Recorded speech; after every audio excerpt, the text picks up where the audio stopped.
there, so super excited to get the sensory table. I'm going to show you quick unpacking it and putting it together and then let you take a closer look at it. This was sent to me and I'm very, very excited to have this for our littles.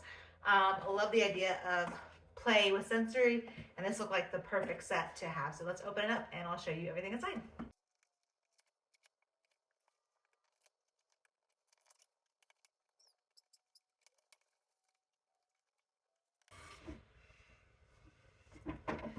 So there's the table done. That took no time at all.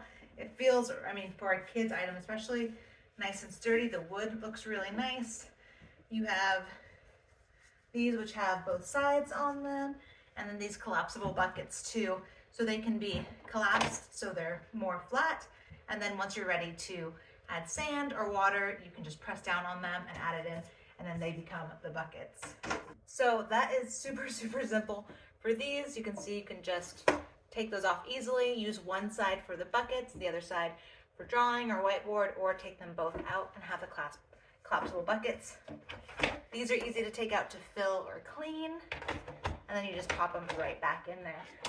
The other thing that's really nice, again, it's basically fully assembled other than just putting on the legs. So we'll put on the legs on the little benches too and check those out.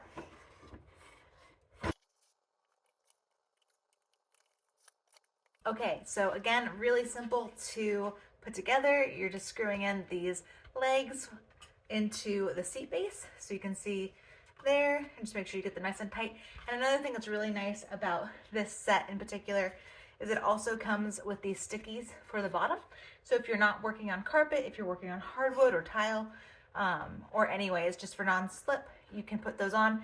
There's a real nice cushion to them and non-slip base. So you just put those on the base of everything and you will be a little bit more sturdy and non-slip. Overall, this is a really like sleek looking set. Absolutely love the light wood on it, and that it comes with the benches. Probably the easiest like kid thing that I've assembled at this point. So big fan. I think this is gonna have so many uses for sensory play or drawing or just a nice like kid workspace.